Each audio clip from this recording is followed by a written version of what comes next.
The birthday cake had 70 candles on it, and Mom looked happy as she posed for photos with my brother Derek and his wife Amanda. I stood off to the side holding a glass of sparkling cider, watching the family celebration from the periphery where I'd existed for the past 3 years. "Sarah, get in the photo," Aunt Diane called half-heartedly, but nobody moved to make space for me. "I'm good here," I said quietly. It had been like this since I'd moved away. The family had decided I was running from my problems, abandoning my responsibilities, choosing some mysterious new life over them. They didn't understand. They couldn't understand. And I couldn't tell them the truth. The truth was classified. 3 years ago I'd witnessed something I shouldn't have. I'd been working as a senior accountant at Morrison & Price, a mid-sized firm in Philadelphia, when I'd discovered irregularities in one of our biggest clients' accounts. Not small errors. Not accidental discrepancies. Systematic money laundering tied to an organized crime syndicate that federal prosecutors had been trying to crack for a decade. I'd done the right thing. I'd reported it. I'd testified before a grand jury. And then I'd become a protected federal witness under the U.S. Marshals Service Witness Security Program. Not full WITSEC. I hadn't needed a complete identity change, but enough protection that my location was classified, my communications were monitored for my safety, and certain assets had been placed under federal protection. Including the house I'd owned in Philadelphia, the 3-bedroom colonial I'd bought 5 years ago in a quiet neighborhood near Rittenhouse Square. The house was worth $900,000 now, nearly triple what I'd paid. The market had exploded. But I couldn't sell it. Couldn't live in it. Couldn't even visit it without U.S. Marshal approval and escort. It sat empty, maintained by a federal property management service, part of my protected assets until the trial concluded and the organization was fully dismantled. My family knew none of this. They thought I'd had a breakdown and run away. They thought the house was abandoned, forgotten, a symbol of my failure to commit to anything. "So Sarah," Derek said loudly as we moved from cake to coffee in Mom's living room, "we need to talk about your property situation." I looked up from my phone. "Pie what?" "Your house." He said it the way you might say your mess, or your problem. "The one you abandoned 3 years ago. The one that's just sitting there empty while you're off doing whatever it is you do." "I didn't abandon it," I said carefully. "I had to relocate for work." "Work?" Amanda laughed, that brittle sound I'd learned to hate. "You mean that mysterious job nobody's allowed to know about? The one that pays so little you can't even visit for holidays?" "I'm here now," I pointed out. "After missing 3 Christmases, 2 Thanksgivings and Mom's last birthday," Derek shot back. "You show up for one party and think that makes up for everything?" Dad set down his coffee cup. "Derek, what's this about?" "I'm getting to it." Derek pulled out his phone, tapped a few times, then held it up showing what looked like a real estate listing. "Your empty house is sold. I found a buyer, negotiated a great price and closed the deal last week. Someone had to pay your debts and handle your responsibilities." The room went very quiet. I stared at the screen, seeing photos of my house. My front porch, my living room, my kitchen, listed under sold, with a price of $875,000. "You sold my house," I said slowly. "I handled your abandoned property," he corrected.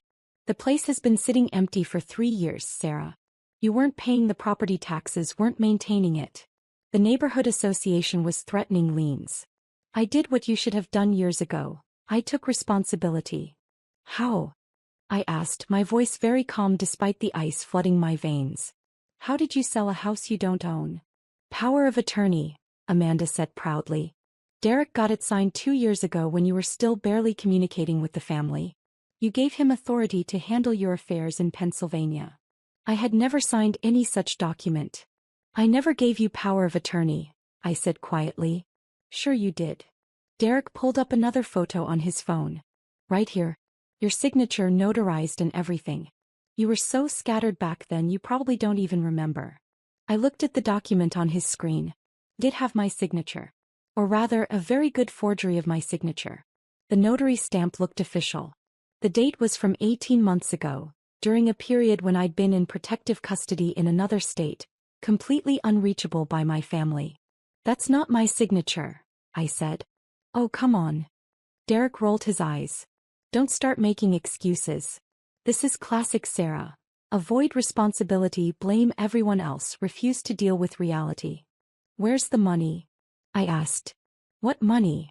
The $875,000 from the sale. I used it to pay off your debts, Derek said. Property taxes, homeowners association fees, maintenance costs, legal fees for the sale. And honestly, after everything Mom and Dad have done for you over the years, I think they deserved some compensation for the stress you've caused. Mom looked uncomfortable. Derek, we didn't ask. You didn't have to ask, he interrupted. Sarah abandoned you. She disappeared for 3 years, barely called, never visited. The least she owes you is the money from that house she was never going to live in anyway. How much? I asked, still in that calm voice. How much went to Mom and Dad? $200,000, Amanda said. Which is more than fair considering they raised her for 18 years and she's been nothing but ungrateful. And the rest? Like I said, debts, fees, expenses. Derek shrugged. There's about $50,000 left. I was going to give it to you today actually. Consider it a gift for finally showing up to something. He pulled out an envelope from his jacket pocket and tossed it on the coffee table in front of me. There's a check. You should be thanking me. I didn't touch the envelope. You forged my signature, I said quietly. You sold a house you had no legal right to sell. You took nearly $900,000 that wasn't yours. And you think I should thank you? I handled your mess, Derek snapped. Something you've never been capable of doing yourself. You ran away from your life, Sarah. You left everything behind like it was garbage. So yes, I stepped up. I took care of business. I did what needed to be done. Derek did us all a favor, Uncle Mike added from his chair by the window. That house was becoming a neighborhood eyesore. Empty properties bring down property values. He protected your investment and everyone else's. He committed fraud, I said. The room erupted in protest. Don't you dare, Mom said, tears forming. Don't you dare accuse your brother of anything. He's been here. He's been present. He's taken care of things while you've been off living your secret life, refusing to tell us anything, treating this family like we're strangers. We don't even know where you live, Aunt Diane added. You won't tell us what you do for work. You show up once a year if we're lucky, stay for an hour and leave. And now you want to complain that Derek handled your abandoned property? You should be ashamed. The house wasn't abandoned, I said. It was being maintained. Property taxes were paid. The mortgage was current. Someone was taking care of it. Who? Derek challenged. Who was maintaining it? Because I drove by there a dozen times and it always looked empty. No cars, no lights, nothing. That doesn't mean abandoned. It means you weren't there, Amanda said sharply. It means you left it behind just like you left this family behind. Derek did what any responsible person would do, he cleaned up your mess. I want to see the sale documents, I said. Why? Derek's eyes narrowed. So you can try to undo it? Find some technicality? The sale is final, Sarah. Closed. Done. The new owners take possession next week. I want to see the documents, I repeated. No. Derek crossed his arms. You don't get to waltz back into our lives after 3 years and start making demands. You lost that right when you disappeared. You want documents? Hire a lawyer. Oh wait, you can't afford a lawyer because you pissed away your career along with everything else. I took a slow breath. My phone had been vibrating in my pocket for the past 5 minutes. I knew who it was. The Marshal's service monitored my location at all times. When I'd entered Mom's house, they'd logged it.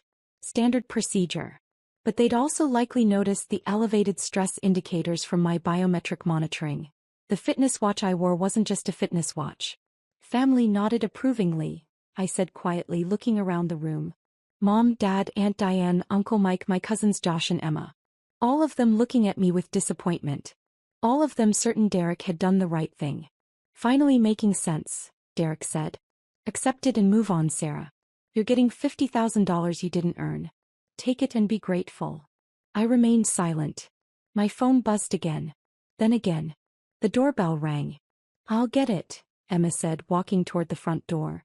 I heard her open it. Heard her confused voice. Can I help you? Then a male voice, professional and firm. U.S. Marshals Service. We need to speak with Sarah Mitchell immediately. The living room went completely silent. Emma appeared in the doorway, her face pale. Sarah? There are There are federal marshals here for you. I'll handle it, I said, standing up. Two men in suits entered the living room behind Emma. I recognized Deputy Marshal James Walsh immediately. He'd been my primary contact for 3 years. The other man was unfamiliar, younger, his hand resting near his hip in a way that suggested he was armed. Ms. Mitchell, Walsh said, his voice professional but his eyes concerned. We need to speak with you. Now. What's going on? Dad demanded. Why are federal marshals at my house? Sir, I need you to remain seated, the younger marshal said firmly. Everyone stay where you are. Ms. Mitchell, Walsh continued, focusing on me, we have a situation. Our property monitoring systems flagged unusual activity at your Philadelphia residence. A sale was recorded. Can you explain this? I didn't authorize any sale, I said clearly. I haven't been to that property in 3 years as per program protocols. Derek had gone very white. Program? What program? Sir, who are you? Walsh asked, turning to my brother. Derek Mitchell. I'm her brother. I sold the house because she abandoned it. I had power of attorney. You had what? Walsh's voice could have cut glass. Power of attorney. Legal authority to handle her affairs. The sale was completely legitimate. Deputy Marshal Chin, Walsh said to the younger man, call it in. Possible federal property fraud, witness security violation, and unauthorized access to protected assets. What the hell is happening? Derek shouted. Walsh turned to him, his expression cold. Mr. Mitchell, the property you sold is a federally protected asset under the Witness Security Program. It cannot be sold, transferred, or accessed without explicit authorization from the U.S. Marshals Service and approval from federal prosecutors. The sale you conducted is not only void, it's a federal crime. The room erupted. Mom started crying. Dad was yelling questions. Aunt Diane was demanding explanations. Everyone quiet. Walsh's voice cut through the chaos. Ms. Mitchell is a protected federal witness. Her location, her assets, and her identity are classified for her safety and for the integrity of an ongoing federal prosecution. The house in Philadelphia is registered under federal protection. Any attempt to sell, access, or transfer that property without proper authorization constitutes obstruction of justice and fraud. I didn't know, Derek stammered. She never told us. She couldn't tell you, Walsh interrupted. That's what classified means, Mr. Mitchell. And claiming ignorance doesn't excuse the fact that you forged federal documents and sold government-protected property. I didn't forge anything. I had power of attorney. Show me the document, Walsh demanded. Derek fumbled with his phone, pulled up the image and showed it to Walsh. The marshals studied it for approximately 3 seconds. This is fraudulent, he said flatly. Ms. Mitchell was in federal protective custody on the date this document claims to have been notarized. She was in Oregon. The notary stamp is fake. The signature is forged. And even if it were real, it would be void. Protected witnesses cannot grant power of attorney over federal assets without Marshals Service approval. How was I supposed to know that? Derek shouted. You weren't, I said quietly. Because I couldn't tell you. I witnessed federal crimes, Derek. I testified against dangerous people. The Marshals Service has been protecting me for 3 years while the prosecution built their case. That house isn't mine anymore. It's a federal asset held in trust until the trial concludes, and it's safe for me to reclaim it. You're a witness? Mom whispered. Against who? I can't tell you that, I said. I've never been able to tell you. That's why I disappeared. That's why I couldn't visit. That's why everything has been classified. But you let us think, Dad started. I let you think whatever you needed to think, I interrupted, because the alternative was telling you the truth and potentially putting you in danger. The people I testified against are part of an organization that's killed witnesses before. The Marshals Service relocated me, changed my routines, and put my assets under protection to keep me safe. And to keep you safe by keeping you ignorant. Jesus Christ, Uncle Mike breathed. Derek was shaking. The sale. The buyers. Will be contacted by federal authorities, Walsh said. The sale is void. Any money transferred will be frozen and returned. Any documents filed will be sealed. And you, Mr. Mitchell, will be facing federal charges for fraud, forgery, and obstruction of a federal witness protection program. I didn't mean to. Doesn't matter, the younger Marshal, Chin said, having finished his phone call. Intent isn't required for these charges. You sold federal property. That's enough. Amanda was crying now. What's going to happen to him? That depends, Walsh said, looking at me. Ms. Mitchell, do you wish to press charges? The room held its breath. I looked at Derek. My older brother who'd bullied me throughout childhood. Who'd called me weak, called me a failure, called me a coward for running away. Who just admitted to forging my signature and stealing nearly $1 million. Yes, I said quietly. I do. Sarah, no. Mom screamed. He's your brother. He's a criminal, I said. He forged federal documents. He committed fraud. He sold property that was under federal protection, potentially compromising an active witness security case. If the people I'm testifying against found out about this sale, if they tried to trace the property records, they could have found me. Derek didn't just steal money, he potentially endangered my life. I didn't know, Derek whispered. You didn't care, I corrected. You saw an opportunity to take what you thought was mine and you took it. You didn't call me. Didn't ask permission. Didn't question why the house was empty. You just assumed I'd abandoned it, assumed I'd failed at something else, and decided you deserved the money more than I did. We're family, Dad said desperately. You can't do this to family. Family doesn't steal from each other, I said. Family doesn't forge signatures. Family doesn't sell property that isn't theirs. You want to talk about abandonment? Derek just tried to steal nearly $1 million from me and give you $200,000 of it. That's not family. That's theft. Walsh pulled out handcuffs. Derek Mitchell, you're under arrest for fraud, forgery, and obstruction of justice in relation to a federal witness protection program. You have the right to remain silent. The scene devolved into chaos. Amanda was screaming. Mom was sobbing. Dad was shouting at me, calling me heartless, calling me a traitor. I stood quietly and watched as Walsh handcuffed my brother and led him toward the door. Ms. Mitchell, Chin said to me, we need to relocate you immediately. This incident has compromised your current security protocols.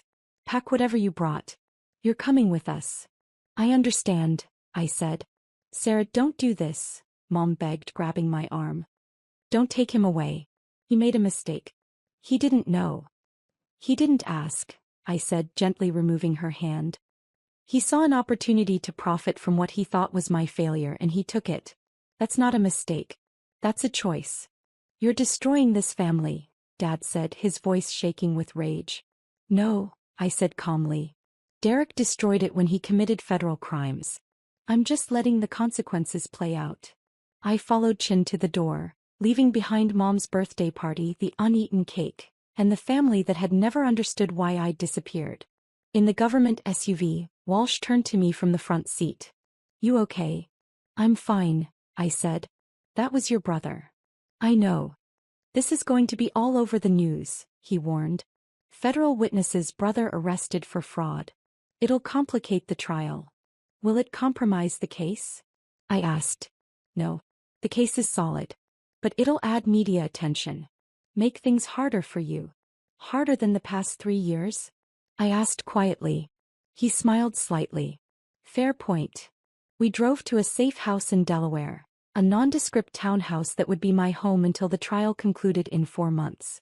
Chin and another marshal swept it for security while Walsh briefed me on the new protocols. Your brother will likely take a plea deal, he said.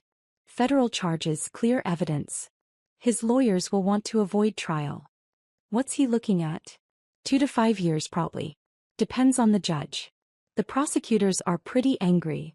Witness protection violations are taken seriously. And the money? Already frozen. The buyers will get their $875,000 back.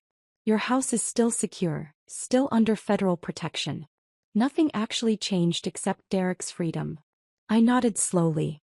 For what it's worth, Walsh said, you did the right thing. If you'd let it go, if you'd tried to handle it privately, it could have compromised everything. The organization you're testifying against has people looking for any weakness. A property sale on record with your name attached? They'd have found it eventually. I know, I said. Over the next few weeks, The story played out exactly as Walsh predicted. Derek's arrest made headlines. Federal witness's brother charged with fraud. The news stories portrayed me as either a hero for standing up to corruption or a villain for prosecuting my own brother. My family chose the villain narrative. Mom gave an interview to a local news station, tearfully explaining that I'd abandoned them, that Derek had only tried to help, that I was destroying the family over a misunderstanding. Dad released a statement calling me cold and unforgiving. Aunt Diane started a GoFundMe for Derek's legal defense. I watched it all from the safe house, sitting on a government-issued couch, eating government-provided meals, and preparing for the trial that had consumed 3 years of my life. Derek took a plea deal. 3 years in federal prison, 5 years supervised release, full restitution of all funds. Amanda filed for divorce 2 weeks later. The trial I was testifying in concluded successfully. The prosecution secured convictions against all 7 defendants. Money laundering, racketeering, conspiracy. The criminal organization was dismantled. My testimony had been crucial. 6 months after Derek's arrest, I was released from witness protection. The threats had been neutralized. I could reclaim my life. I returned to Philadelphia on a cold Tuesday morning, Deputy Marshal Walsh escorting me to my house for the first time in 3 years. It looked exactly as I'd left it. The federal property management team had maintained it perfectly. Fresh paint, manicured lawn, updated appliances. But more importantly, it was mine again. Truly mine. Market value is over $950,000 now, Walsh said, handing me the keys. You could sell it if you wanted. I think I'll keep it, I said. For a while anyway. I'd already accepted a new position. Senior forensic accountant with the FBI's Financial Crimes Division. The work I'd done uncovering the money laundering had impressed the right people. My salary would be $156,000 annually with federal benefits and a security clearance. The job started in 3 weeks. I spent the first week back in my house just existing in it. Remembering what it felt like to have a home. A place that was mine that I could stay in without looking over my shoulder. My family reached out exactly once. Mom sent an email. Derek is suffering in prison because of you. I hope you're happy. You've destroyed this family. We want nothing to do with you ever again. I read it once, then deleted it. I hadn't destroyed anything. I'd simply refused to let my brother's crimes go unpunished because we shared DNA. I'd chosen justice over family loyalty, integrity over convenience. The decision had cost me my family's approval. But I still had my house, my career, my freedom, my integrity, and honestly, that was worth more than their approval had ever been. 3 months later, I was sitting in my home office reviewing case files for the FBI when my doorbell rang. I checked the security camera, a feature I'd added immediately upon returning, and saw a woman I didn't recognize. Mid-40s, professional clothing, nervous expression. I opened the door cautiously. Can I help you? Ms. Mitchell? Sarah Mitchell? Yes. I'm Jennifer Walsh. I'm an attorney representing your brother Derek. I started to close the door. Wait, please. She held up her hands. I'm not here to harass you or ask you to drop charges. Derek asked me to deliver something. She pulled an envelope from her briefcase. What is it? I asked. A letter. He's been in prison for 6 months now. He's had a lot of time to think. He asked me to give this to you. I took the envelope but didn't open it. Anything else? He's genuinely sorry, Jennifer said quietly. For what it's worth. He understands what he did was wrong. Not just legally wrong, morally wrong. He stole from you. He betrayed your trust. He put your safety at risk. He knows that now. Good for him, I said. He doesn't expect forgiveness. He just wanted you to know. After she left, I sat at my kitchen table and stared at the envelope for 20 minutes before opening it. The letter was handwritten, 4 pages long. Sir, I don't expect you to read this. I don't expect you to care. But Jennifer said she'd try to deliver it, so I'm writing anyway. You were right about everything. I sold your house because I could. Because I wanted the money. Because I'd convinced myself you didn't deserve it, that you'd abandoned it, that you'd abandoned us. I told myself I was being responsible, cleaning up your mess, doing what needed to be done. But the truth is simpler and uglier. I was jealous. You bought that house when you were 26 years old. I was 29 and still renting. You had a successful career, a beautiful home, your whole life figured out. And I resented it. I resented you. When you disappeared 3 years ago, when you stopped coming to family events and wouldn't explain why, I was almost happy. Finally, Sarah had failed at something. Finally, the perfect little sister had screwed up. I never considered that you might have a good reason for disappearing. I never thought maybe you were in trouble, maybe you needed help, maybe something serious was happening. I just saw an opportunity. The house was empty. You weren't there. And I knew where you kept your important documents from when I'd helped you move in years ago. I knew your signature. I knew how to forge it. I told myself I was helping. But I was stealing. From my own sister. I didn't know about witness protection. I didn't know about the federal investigation. But even if I had known, I'm not sure I would have acted differently. I was that far gone in my resentment. Prison has given me a lot of time to think about who I've become. About the person I was to you growing up. The bullying, the dismissal, the constant criticism. I was the older brother. I should have protected you. Instead, I tore you down every chance I got. You deserved better. You deserved a brother who celebrated your success instead of resenting it. Who trusted you instead of assuming the worst. Who asked questions instead of making judgments. I'm not asking for forgiveness. I don't deserve it. I'm not asking you to drop charges or show mercy. You did the right thing, and I respect that, even though it's costing me 3 years of my life. I just wanted you to know that I understand now. I understand what I did. I understand what I've always done to you. And I'm sorry. I'm sorry for selling your house. I'm sorry for forging your signature. I'm sorry for stealing your money. I'm sorry for putting your safety at risk. But mostly, I'm sorry for being a terrible brother for 32 years. You're going to do great things, Sarah. You already have. I hope someday I'll be able to read about your success without feeling jealous. I hope someday I'll have become the kind of person who can be proud of you instead of resentful. I've got 3 years in here to work on it. I hope you have a good life. You've earned it. Derek. I read the letter twice, then set it down on the kitchen table. It was a good apology. Honest, specific, taking full responsibility without making excuses. It didn't change anything. Derek would serve his sentence. He'd be released in 2.5 years with good behavior. He'd rebuild his life somehow. And I'd continue with mine. Maybe someday, years from now, we'd have a relationship again. Maybe the prison time would genuinely change him. Maybe he'd become the brother he should have been all along. Or maybe not. Either way, I'd be fine. I folded the letter carefully and put it in a drawer in my home office. Not thrown away, but not displayed either. Just filed. Part of the record. Part of the story. Then I went back to my case files. Back to the work of tracking financial crimes and building cases against people who thought they could steal without consequences. It was good work. Important work. And I was very, very good at it. 3 years later, Derek was released from federal prison. I heard about it through Aunt Diane's Facebook post. Welcome home, Derek. We missed you. He never contacted me directly. Mom and Dad retired to Florida. I sent them a card when they moved but received no response. My career flourished. I was promoted to Assistant Special Agent in charge of the FBI's Financial Crimes Division. I led investigations that recovered hundreds of millions in stolen assets.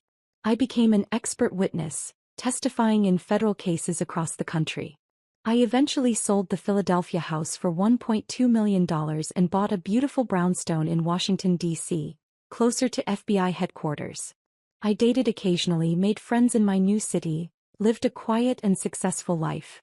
And I never, not once, regretted pressing charges against my brother. Because some things are more important than family loyalty. Things like integrity, justice, the rule of law. Things like knowing that you stood up for yourself, that you refused to let someone steal from you just because you shared DNA.